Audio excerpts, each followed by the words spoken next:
بسم الله الرحمن الرحيم نحمده ونصلي على رسوله الكريم حضور صلی اللہ علیہ وسلم فرماتے ہیں، جس کا مفہوم ہے کہ تمہارا سب سے بڑا دشمن تمہارے پہلو کے اندر ہے، یعنی ہمارا نفس۔ یہ نفس اندر سے تقاضے کرتا ہے، ہمیں ابھارتا ہے اللہ کی نافرمانی پر۔ جو اس نفس کی شرارتوں سے بچ جاتے ہیں ان کو آخرت میں تو بہت زیادہ فائدہ ہوتا ہے، لیکن دنیا میں بھی یہ فائدے سے خالی نہیں ہے۔ مولانا الیاس صاحب رحمۃ اللہ علیہ نے ایک صاحب سے فرمایا، میں تمہیں ہدیے دیتا ہوں، اس کو کثرت سے کرتے رہنا۔ اس میں سے ایک ہدیہ یہ تھا، یہ پڑھتے رہو، اللہم الہمنی رشدی واعذنی من شر نفسی۔ اے اللہ مجھے رشد کی طرف میری ہدایت فرما اور نفس کی شرارت سے میری حفاظت فرما۔ حضور صلی اللہ علیہ وسلم سے کئی ایسی حدیثیں، کئی ایسی دعائیں منسوب ہیں جس میں نفس کی شرارت سے پناہ مانگی ہے۔ یہ نفسانیت، جو نفسانی خواہشات ہیں، حضور صلی اللہ علیہ وسلم فرماتے ہیں کوئی شخص اس وقت تک مسلمان ہو نہیں سکتا جب تک کہ اس کی خواہشات اس دین کے تابع نہ ہو جائے جس کو میں لے کر آیا ہوں۔ یہ نفس یہ اتنا زہریلا ہے اور یہ آخری لمحے تک ہمارا پیچھا نہیں چھوڑتا۔ مفتی زین العابدین صاحب رحمۃ اللہ علیہ قصہ سنا رہے تھے، ہم طالب علم تھے، مدرسے میں تھے، رات کا وقت تھا، دیہاتی ماحول، وہاں سانپ نکل آیا، شور مچ گیا، سانپ سانپ۔ اب بچے تھے، طلباء تھے، ان کے لیے ایک شغل ہو گیا، ایک کھیل بن گیا، کہاں ہیں کہاں ہیں کہاں ہیں، تلاش کرنے لگے۔ نظر آیا کسی کے ہاتھ میں ڈنڈا تھا، کسی کے ہاتھ میں پتھر تھا، کوئی چیز نہیں آئی تو جوتا ہی لے لیا، اس کو مارنے لگے۔ اتنا مارا سانپ کو، اس کا سر ہی کچل دیا۔ لیکن ایک ڈنڈے سے جب اس سانپ کی دم ہلاتے تھے تو اس میں حرکت ہوتی تھی۔ تو کیا کیا، یہ مفتی زین العابدین صاحب رحمۃ اللہ علیہ سنا رہے تھے، تو کیا کیا، ایک گڑھا کھودا، اس میں ڈال دیا اس نیم مردہ سانپ کو، اس پر ایک بہت بڑا پتھر رکھ دیا اور اس کی دم باہر رکھی۔ تھوڑی دیر کے بعد کوئی آتا اور بچہ آ کے ڈنڈے سے اس دم کو ہلاتا، دیکھتا اس میں حرکت ہے کہ نہیں، اس میں حرکت باقی تھی۔ یہاں تک کہ فجر کی نماز پڑھ لی، پھر اس ڈنڈے سے جب اس کی دم ہلائی لکڑی سے، حرکت بند ہو گئی۔ سمجھ گیا اب تو مر گیا۔ تو فرمانے لگے سانپ تو مر گیا، یہ نفس تو مرتے مرتے بھی نہیں مرتا ہے۔ پھر حدیث سنائی حضور صلی اللہ علیہ وسلم کی کہ 3 ایسے اشخاص ہوں گے، ایک تو بہت مالدار ہوگا جو خرچ کرتا ہوگا، اور ایک قاری ہوگا، عالم ہوگا جو اپنا علم لوگوں کو سکھاتا ہوگا، اور ایک مجاہد بھی ہوگا جس نے اپنی جان اپنے اللہ کو دے دی راستے میں، اللہ کے راستے میں۔ لیکن یہ تینوں آدمی آئیں گے اللہ کے سامنے حشر کے میدان میں، اور اللہ تعالیٰ پوچھیں گے بتاؤ کیا ہوا؟ تو کہے گا مال تھا اللہ آپ نے دیا، میں نے آپ کے راستے میں خرچ کیا۔ تو اللہ فرمائیں گے تو جھوٹ بولتا ہے، سارے فرشتے کہیں گے جھوٹ بولتا ہے، اور اس کو منہ کے بل جہنم میں پھینک دیا جائے گا۔ پھر جس نے علم سکھایا کیا ہوا؟ اللہ آپ نے علم دیا، سکھایا، نہیں جھوٹ بولتا ہے، سارے فرشتے بھی کہیں گے جھوٹ بولتا ہے، اس کو بھی منہ کے بل جہنم میں ڈال دیا جائے گا۔ پھر جس نے جان دی اللہ کے راستے میں، اسے پوچھا جائے گا کیا ہوا؟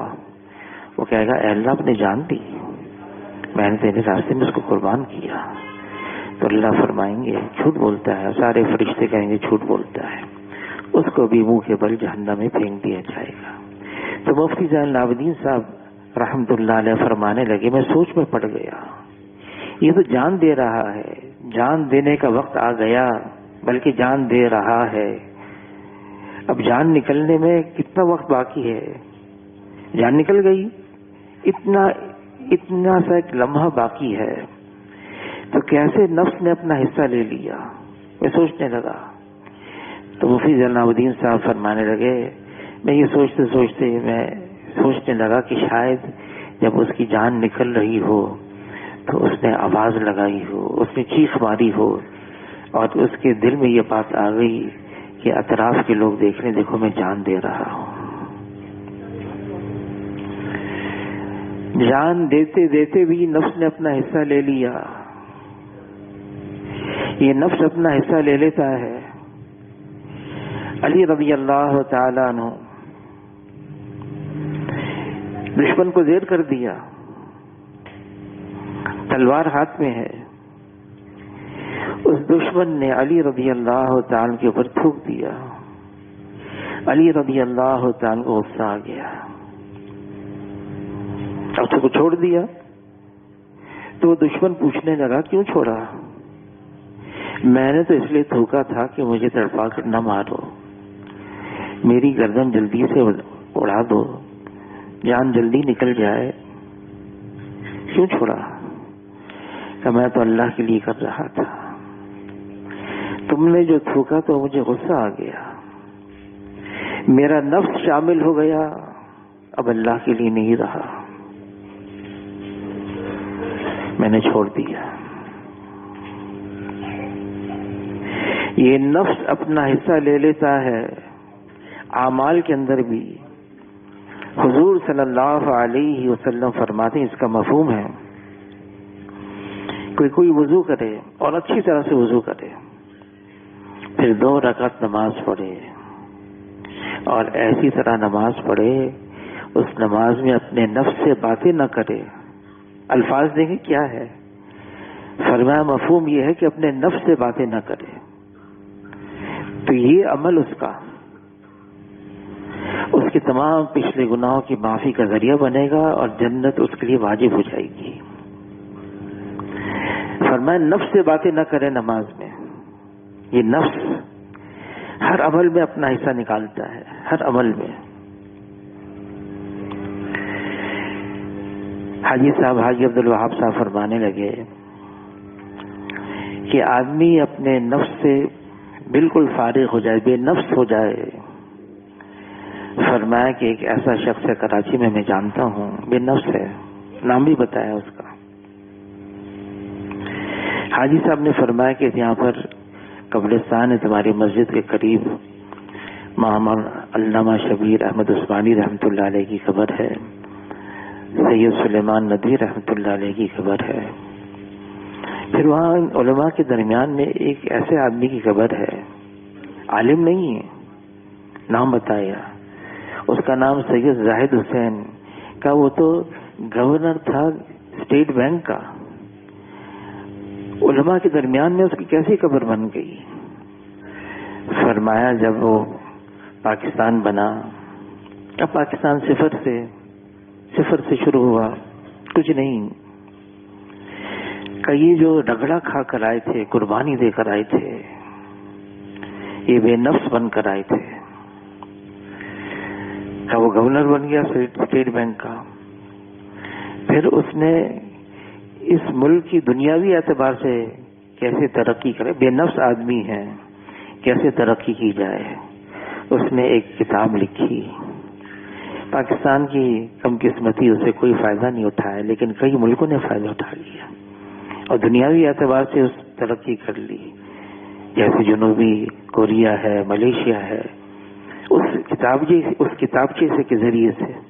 بہرحال بے نفس مجھے کوئی چیز نہیں چاہیے اس کے عوض میں، لوجہ اللہ، صرف اللہ چاہیے، اللہ کی رضا چاہیے، اللہ خوش ہو جائے۔ یہاں تک پہنچنا اس کے لیے بہت رگڑا کھانا کا پڑتا ہے، بہت مجاہدہ کرنا پڑتا ہے، مجاہدہ، قربانی دینی پڑتی ہے۔ یہ نفس قابو میں آ جائے، اور نفس کو قابو کرنا بہت ضروری ہے۔ عمر رضی اللہ تعالیٰ عنہ فرماتے ہیں، محاسبہ اپنے نفس کا کرو اس سے پہلے کہ اس کا محاسبہ کیا جائے۔ ہمارا محاسبہ ہونے والا ہے۔ اب جیسے کمپیوٹر بن گئے نا، ساری چیزیں اس میں ریکارڈ ہو جاتی ہے، ایسی حشر کے میدان میں ہر چیز ریکارڈ ہوئی ہوگی، زندگی ساری کی ساری۔ کتاب دی جائے گی، نامہ اعمال ہر فرد بشر کو، اور یوں کہا جائے گا یہ تمہاری کتاب ہے، نامہ اعمال، اس کو پڑھو اور اپنا محاسبہ خود کرو، خود دیکھ لو تم نے کیا کیا۔ آدمی جب پڑھے گا تو کہے گا عجیب کتاب ہے، اس میں ہر چیز لکھی ہوئی ہے، ہر بڑی ہر چھوٹی چیز بھی لکھی ہوئی ہے، نامہ اعمال۔ ایسے ہی ایک شخص آئے گا حشر کے میدان میں، اور ترازو میں اس کے اعمال تولے جائیں گے، اس کے گناہ ہوں گے 99 دفتر گناہوں کے، ہر دفتر اتنا وسیع حد نگاہ تک۔ اسے یوں کہا جائے گا تمہارے پاس کوئی عذر ہے تو لاؤ، یا کوئی نیکی ہے تو لے کر آؤ۔ اب وہ گھبرائے گا، ڈرے گا، تو اس کو کہا جائے گا تم پر آج کوئی ظلم نہیں ہوگا۔ تو یوں کہے گا میرے پاس تو کوئی عذر نہیں، کوئی نیکی نہیں۔ اس کو جواب دیا جائے گا تمہاری ایک نیکی ہے۔ کہ کون سی نیکی ہے؟ میرے پاس تو کوئی نیکی نہیں۔ 99 دفتر گناہوں کے ایک چھوٹا سا کاغذ کا پرزہ لایا جائے گا، اور اس میں لکھا ہوگا اشہد ان لا الہ الا اللہ و اشہد ان محمد رسول اللہ، اور اس سے کہا جائے گا اس کاغذ کے پرزے کو تلوا لو۔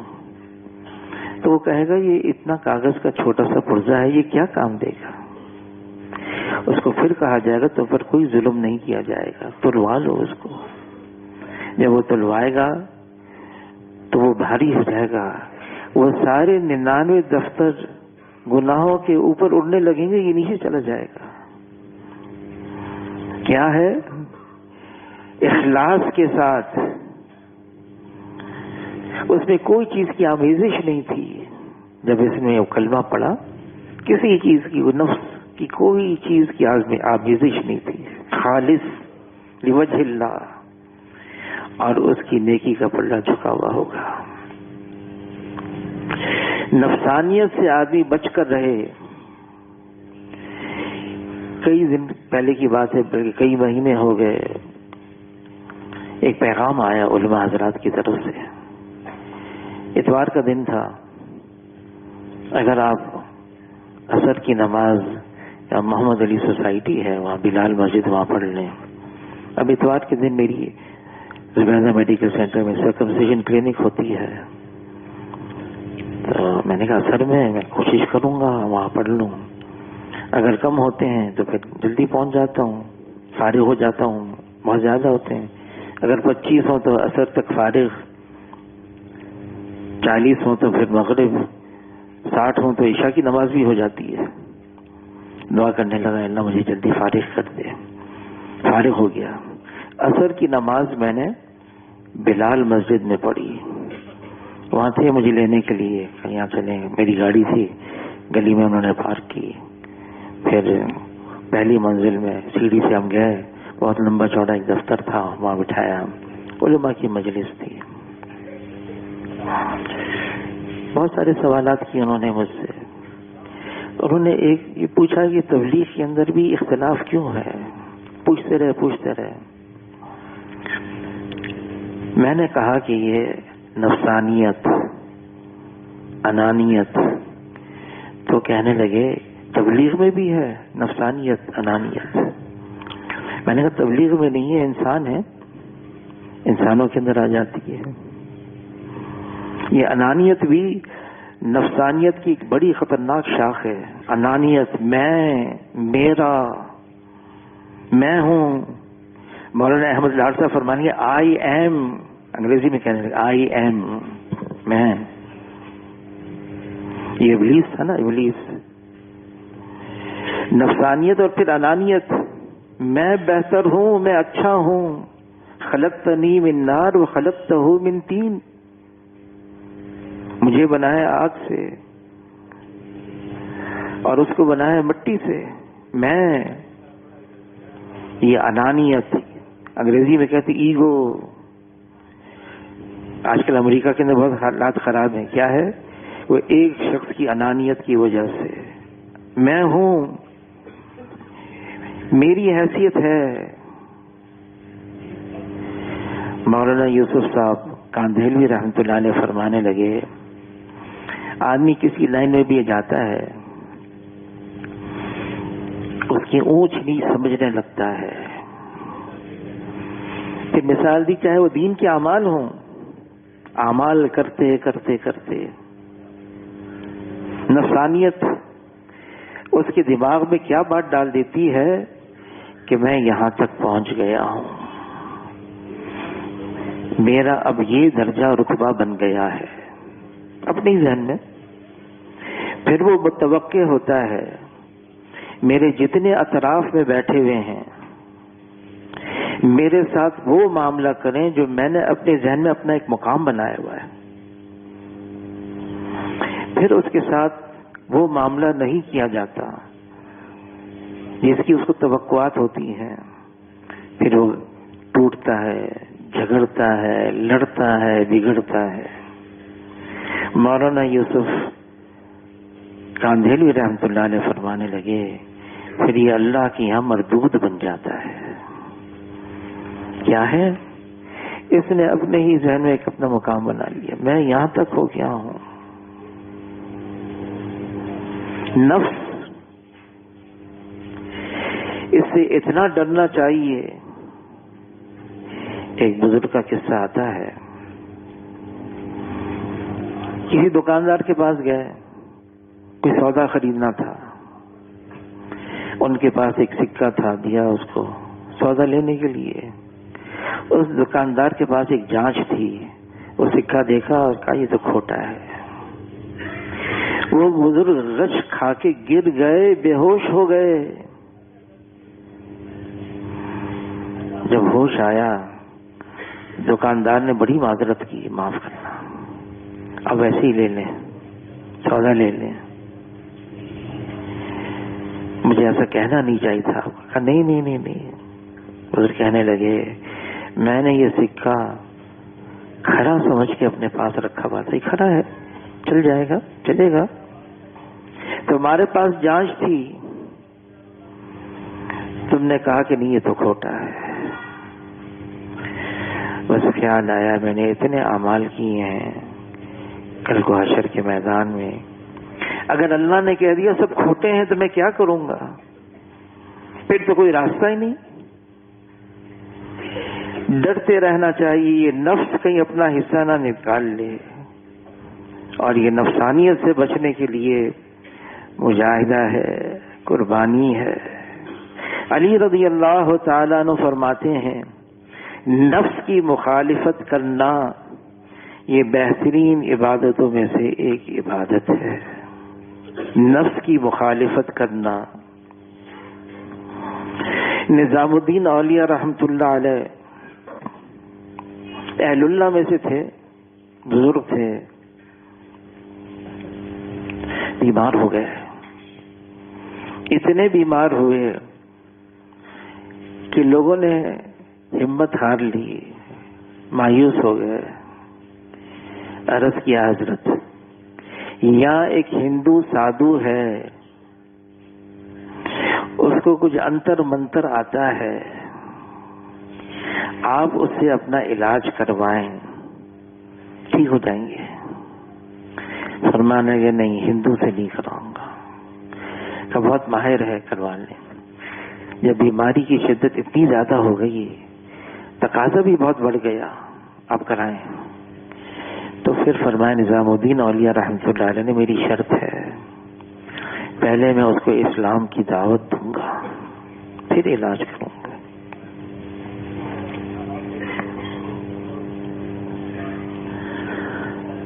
تو اس کے پاس گیا، ہندو سادھو کے پاس، کیا یہی ہے، علاج کر لیں۔ کہنے کا پہلے مجھے علاج تو کرنے دو، علاج ہو جائے پھر مجھے دعوت دو۔ تو کہا حضرت وہ آپ کا علاج کر لے، اب کچھ بہتر ہو جائے تو پھر ٹھیک ہے، آپ دعوت دیجیے گا قوت سے، کچھ تو طاقت آ جائے آپ کے اندر۔ وہ ہندو سادھو آیا، اس نے کچھ انتر منتر پڑھا، نظام الدین اولیاء رحمۃ اللہ لوٹ کے بیٹھ گئے، خوب دعوت دی اسلام کی۔ کیا کیسے ملا تم کو یہ ہنر؟ کہ میرا ایک گرو، اس نے مجھے ایک طریقہ بتایا۔ کیا طریقہ؟ اپنے نفس کی مخالفت کرو۔ اب ہندو ہے، مغربی دنیا کے اندر وہ تلاش میں ہے نا سکون کی، پریشانی ختم ہو جائے، سکون مل جائے، تو انہوں نے ایک شعبہ بنایا ہے یونیورسٹی میں، سیلف ڈینائل، اپنی مخالفت کرو۔ خیر، اب نظام الدین اولیاء رحمۃ اللہ علیہ نے اس کو پوچھا یہ کیسے ہے؟ کہ میرا گرو تھا، اس نے مجھے کہا تم نفس کی مخالفت کرو، جی چاہ رہا ہے نہیں کرو، نہیں چاہتا ہے کرو۔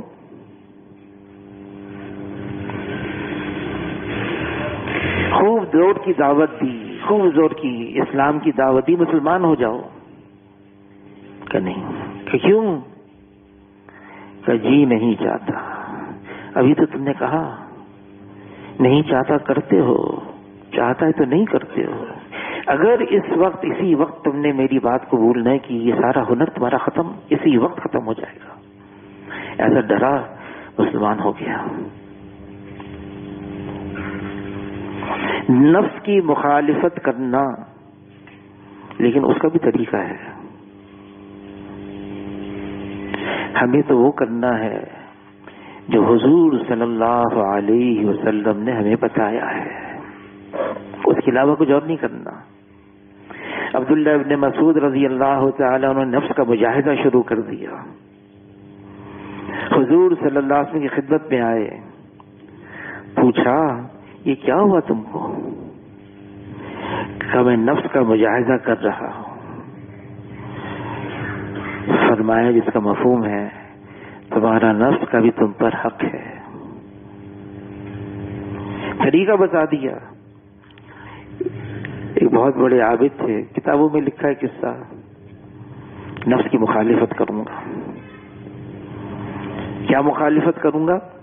اس نے گندگی کے پھائے لے لیے، ناک میں ڈال دیے، نفس کی مخالفت۔ کوئی اللہ والے نے دیکھا کہ بھئی ایک اچھا آدمی ہے، بھلا آدمی ہے، بہت عبادت گزار ہے، اسے پوچھا بھئی یہ اتنے عرصے سے زمانے سے دیکھ رہا ہوں، یہ ناک میں کیا ہے تمہارے؟ کہ گندگی کے پھائے ڈالے ہوئے ہیں۔ کہ کیوں؟ میں نفس کی مخالفت کر رہا ہوں۔ کہ گندگی کے پھائے ناک میں ڈالے ہوئے ہیں؟ تم نماز بھی پڑھ رہے ہو؟ ہاں نماز بھی پڑھتا ہوں۔ کتنا زمانہ ہو گیا؟ کہ اتنے سال ہو گئے۔ کہنے گا یہ تو ساری تمہاری نمازیں ضائع ہو گئی۔ ہمیں وہ کرنا ہے جو حضور صلی اللہ علیہ وسلم نے بتایا ہے۔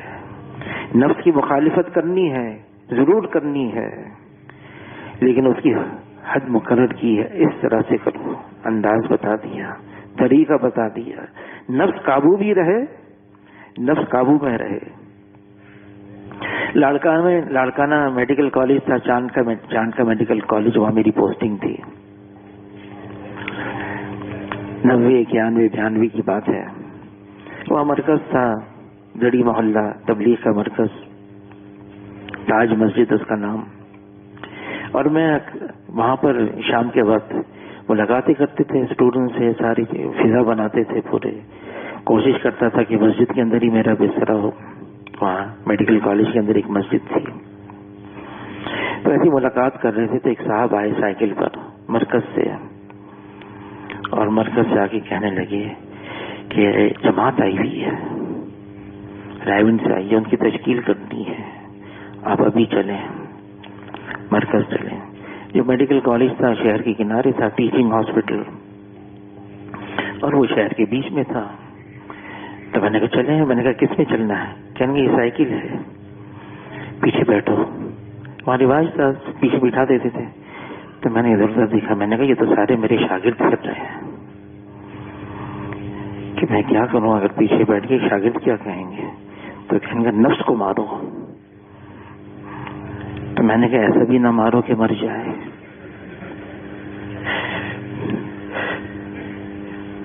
کیا کریں؟ کہنے گا میں آ رہا ہوں، میں رکشہ میں بیٹھ کر آتا ہوں، پیچھے آتا ہوں. نفس کی مخالفت ضرور کرنی ہے مجاہدہ. وہ مجاہدہ کیا ہے؟ اس نفس کو ڈگرا تو دینا ہے، مجاہدہ کرنا ہے. اللہ تعالیٰ کلام پاک میں فرماتے ہیں والذین جاہدوا فینا لنہدینہم سبلنا. جو لوگ مجاہدہ اختیار کرتے ہیں اللہ کے لیے، لنہدینہم، لام تاکید نون تاکید، ضرور بضرور ایسوں کے لیے اللہ تعالیٰ ہدایت کے راستوں کو کھولیں گے. عمر رضی اللہ تعالیٰ نے فرماتے محاسبہ کرو. آدمی سونے لگے، سونے سے پہلے سوچے آج دن بھر میں نے کیا کیا کیا.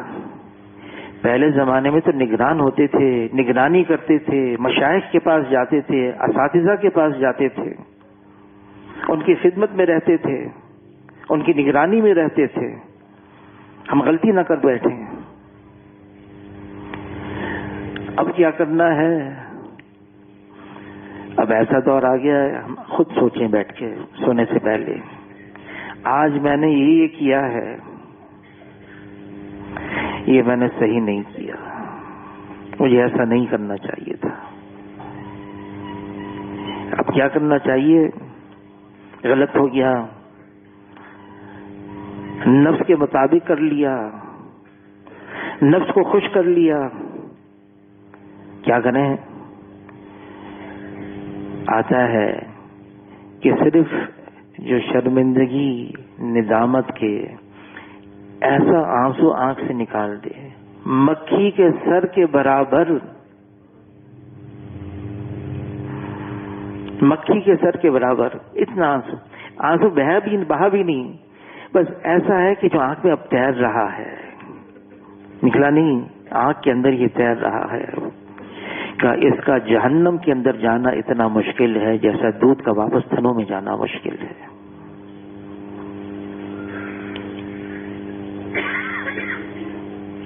یہ ابھی آنسو جو ہے یہ تو جہنم کی آگ کو بجھانے کے لیے کافی ہے، نکلا بھی نہیں.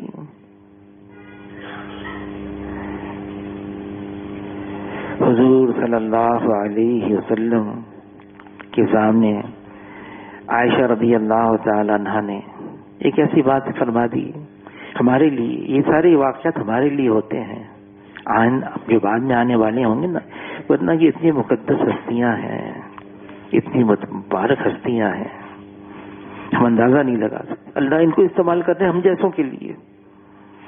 تو عائشہ رضی اللہ تعالیٰ عنہ نے فرما دیا صفیہ رضی اللہ تعالیٰ عنہ کے بارے میں، اشارہ بھی کیا، وہ تو چھوٹی ہے، ٹگنی ہے.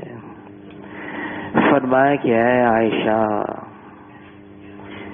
7 سمندر کا پانی بھی اس سیاہی کو اب دھو نہیں سکتا، دھل نہیں سکتی یہ سیاہی. کیا؟ لیکن ندامت کا یہ آنسو جو نکلا بھی نہیں، وہ 7 سمندر کیا، یہ تو جہنم کی آگ کو بجھانے کے لیے کافی ہے.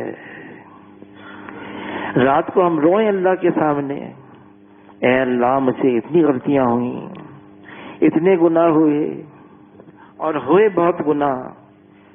فرمایا ہم تو گناہوں کے سمندر میں ڈوبے ہوئے ہیں.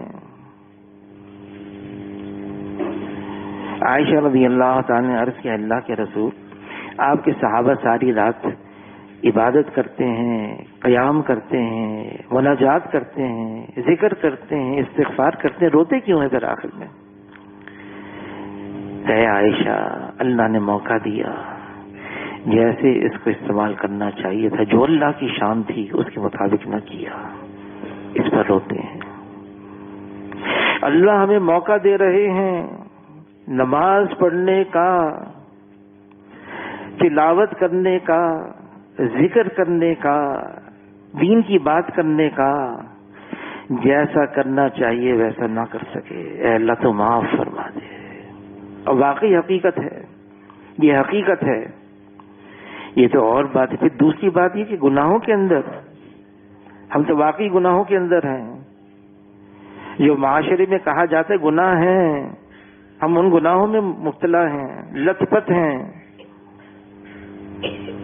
بلکہ اتنی گندگی ہم پر طاری ہو گئی.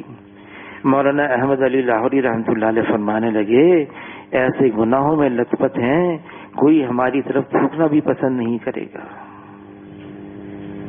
یہ تو اللہ نے ہمارے ساتھ ستاری کی ہوئی ہے، ہمیں چھپایا ہوا ہے، ہمیں ڈھانکا ہوا ہے. ہاں لیکن اللہ تعالیٰ کبھی کبھی یہ پردہ چاک بھی کر دیتے ہیں. پردہ چاک ہو جائے نا پھر کہیں کے نہیں رہتے، کہیں کے بھی نہیں. اس لیے حضور صلی اللہ علیہ وسلم نے یہ بھی دعا سکھائی ہے، اے اللہ میری گناہوں پہ پردہ ڈال رکھے اور میرے خوف کا من سے بدل دے. اللہم استر عوراتنا وآمن روآتنا، میرے گناہوں پہ پردہ رکھ. فرمایا مولانا یوسف لدھیانوی صاحب رحمۃ اللہ علیہ نے، یہ تو اللہ کا شکر ہے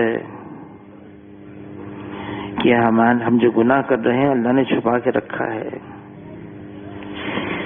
اگر گناہوں کے اندر بدبو ہوتی جو ہم سونگھ سکتے، فرمانے کی گناہوں میں بدبو ہے. جب آدمی جھوٹ بولتا ہے رحمت کا فرشتہ 1 میل دور بھاگ جاتا ہے اس بدبو کی وجہ سے. یہ تو اللہ نے ہم پر ستاری کی ہے، چھپا کے رکھا ہوا ہے. رات کو سوئیں ہم اللہ سے معافی مانگیں. پوچھا اے اللہ کے رسول، جب ایسا زمانہ آ جائے فتنے فساد کا دور ہو، وہ دور شروع ہو گیا ہے. فرمایا کہ ایسا دور آئے گا فتنے فساد کا جیسے تسبیح کا تاغا ٹوٹتا ہے اور اس کے دانے ایک کے پیچھے ایک آنا شروع ہو جاتے ہیں، گرنا شروع ہو جاتے ہیں. ایسے فتنے آئیں گے اور جو نیا فتنہ آئے گا وہ پچھلے فتنے سے زیادہ شدید ہوگا. جب ایسا زمانہ آ جائے تو کیا کریں؟ فرمایا گھر میں گنجائش ہو تو گھر میں بیٹھے رہو، اپنی زبان کو قابو رکھو، اپنے گناہوں کو یاد کر کے روتے رہو، اللہ سے معافی مانگتے رہو. یہ جتنے حالات آ رہے ہیں نا یہ ہمارے گناہوں کی وجہ سے. فرمایا 2 صورتیں ہوتی ہیں مشکلات کی، پریشانیوں کی. اگر کوئی پریشانی ایسی آئی ہے جس سے بے چینی بڑھ رہی ہے، جیسے آدمی کے اندر کرب ہو رہا ہے، ایسا کرب، ایسی بے چینی، اضطراب، جان لو یہ گناہوں کی وجہ سے ہے. اور کوئی مصیبت آئی ہے، صورتاً مصیبت ہے لیکن اس سے اللہ کا قرب اور تعلق بڑھ رہا ہے، اللہ کی طرف توجہ، رجوع الی اللہ بڑھ رہا ہے. تو یہ اللہ کی طرف سے ایک آزمائش ایسی آئی ہے جو اللہ متوجہ کرنا چاہتے ہیں.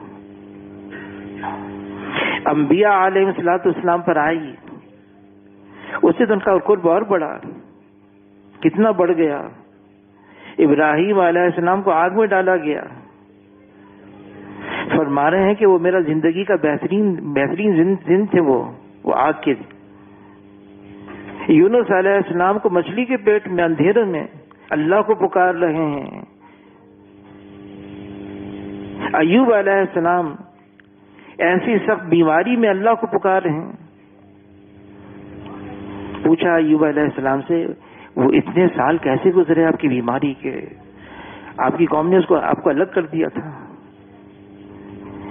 کہنے کی صبح ہوتی اللہ مجھ سے پوچھتے میرے ایوب کیا حال ہے، شام ہو جاتی اس لذت میں اللہ نے مجھ سے پوچھا ہے، شام ہوتی اللہ پوچھتے اے میرے ایوب کیا حال ہے، اس لذت میں کہ اللہ نے مجھ سے پوچھا صبح ہو جاتی۔ جو صورتاً پریشانی کی ہو اس میں اللہ کا قرب، اللہ کا تعلق، توجہ الی اللہ، رجوع الی اللہ یہ بڑھ رہا ہو، یہ اللہ کی طرف سے ایک ایسی بڑی دولت مل گئی۔ انبیاء علیہ الصلوۃ والسلام پر سب سے زیادہ مشکلات آئی ہیں۔ حضور صلی اللہ علیہ وسلم فرماتے ہیں اس دین کی خاطر جتنا مجھے ستایا گیا ہے کسی کو اتنا نہیں ستایا گیا،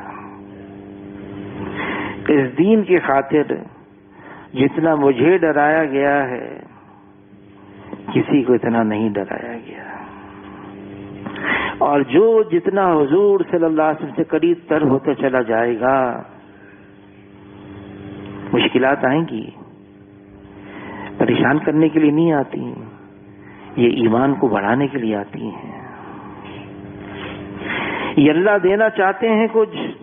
مولانا الیاس صاحب رحمۃ اللہ علیہ کے ملفوظات میں فرمایا آیا ہے کہ پھسوڑے آتے ہیں، اٹکابے آتے ہیں دہشت کے دہانے کھلوانے کے لیے،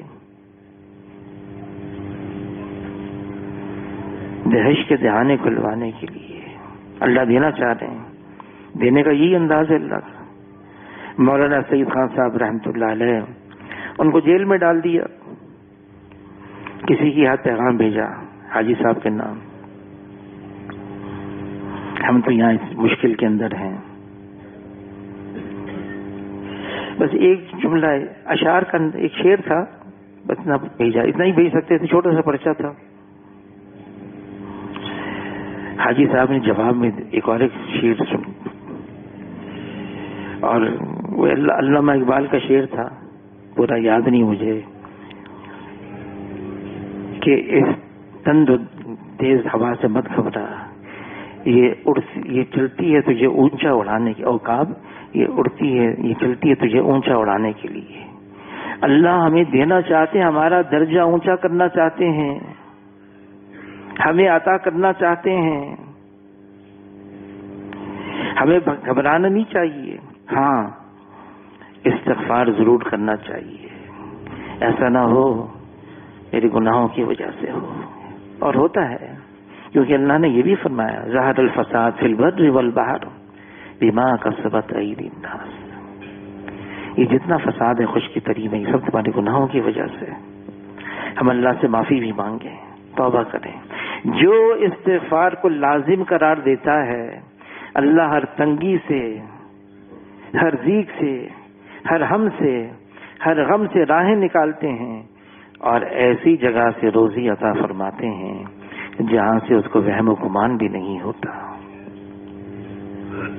ہم اللہ سے معافی مانگیں، اور صرف اپنے لیے نہیں سب کی طرف سے بھی معافی مانگیں، ساری امت کی طرف سے استغفار کریں، معافی مانگیں۔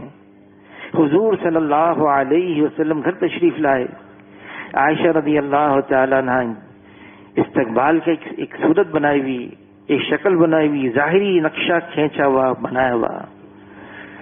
حضور صلی اللہ علیہ وسلم نے دعا دی، اے عائشہ اللہ تعالیٰ تمہارے تمام اگلے پچھلے گناہوں کو معاف فرما دے۔ اتنی خوش ہوئی خوشی کے مارے اپنے آپ کو سنبھال بھی نہ سکیں، گر گئیں، حضور صلی اللہ علیہ وسلم کی گود میں سر آ گیا. اے عائشہ کس وجہ سے اتنی خوش ہوئی ہو؟ اے اللہ کے رسول، آپ نے مجھے اتنی بڑی دعا دے دی، اللہ میرے تمام اگلے پچھلے گناہوں کو معاف کر دے. فرمایا عائشہ میں اپنی ساری کی ساری امت کے لیے ہر نماز کے بعد یہ دعا مانگتا ہوں. حاجی صاحب فرمانے لگے ہمیں روزانہ یہ دعا مانگنی، اللہم اغفر لی وللمؤمنین والمؤمنات والمسلمین والمسلمات. فرمایا 25 دفعہ روزانہ مانگو کم سے کم، اللہ مغفرت فرما دے تمام ایمان والے مردوں کی اور عورتوں کی. مانگے اللہ سے.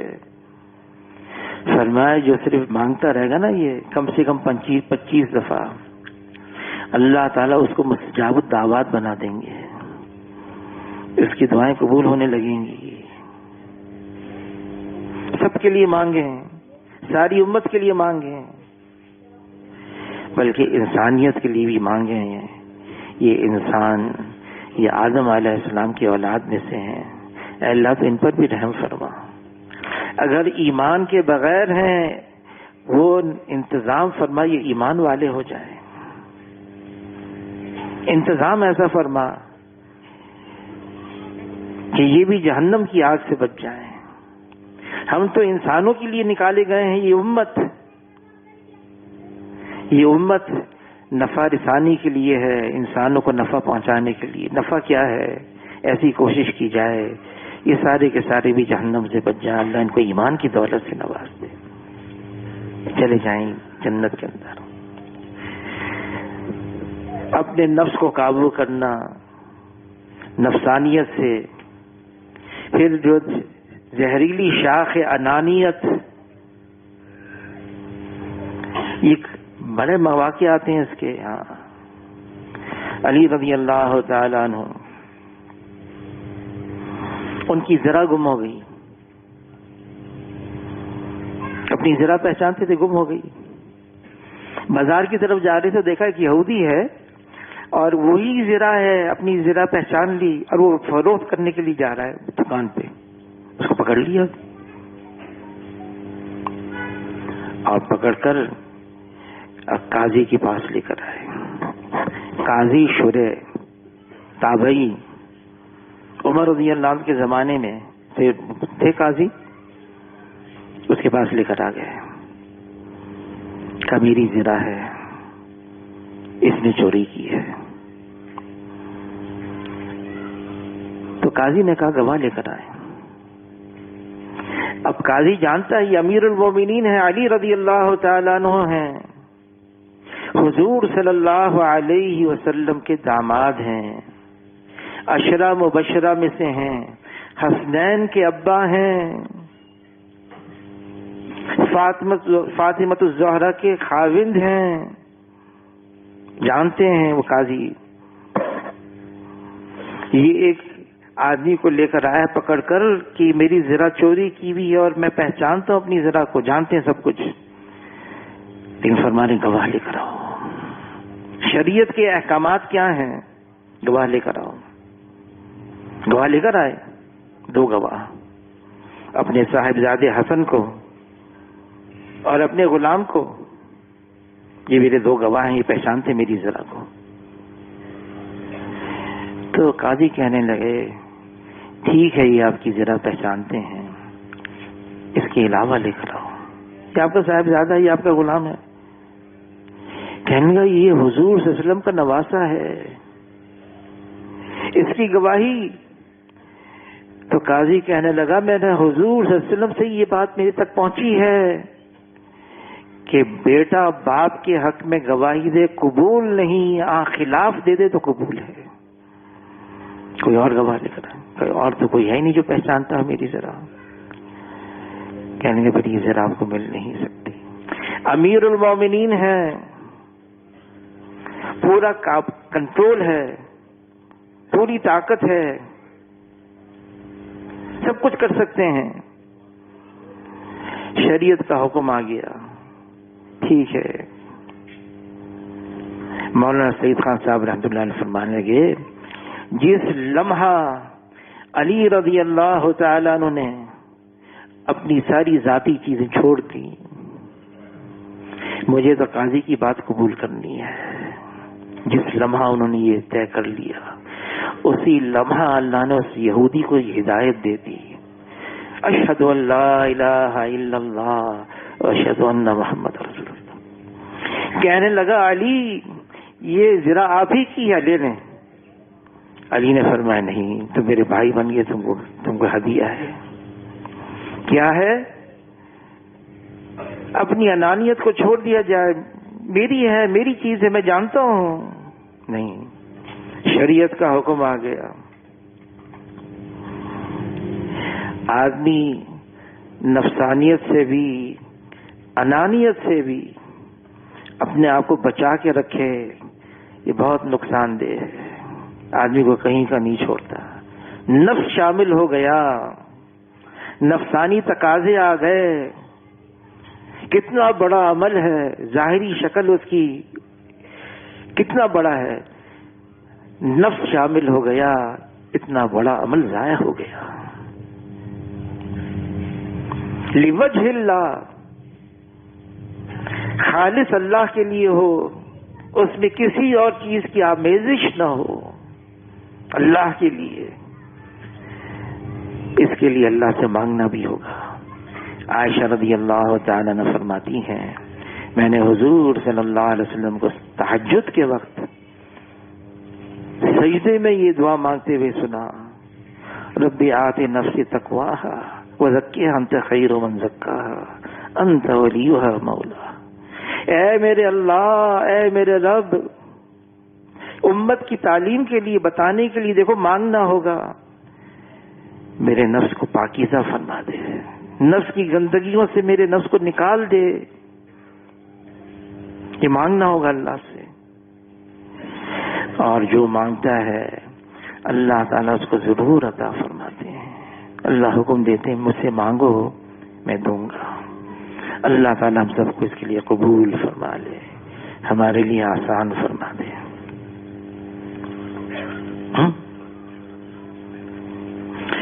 اتوار کو انشاءاللہ بیعت ہوگی مستورات کی، اور 11:30 بجے یہاں بیٹھک ہے، وقت کا خیال رکھیے گا، تو اس کا اہتمام کر لیں، ظہر سے پہلے انشاءاللہ فارغ ہو جائیں گے۔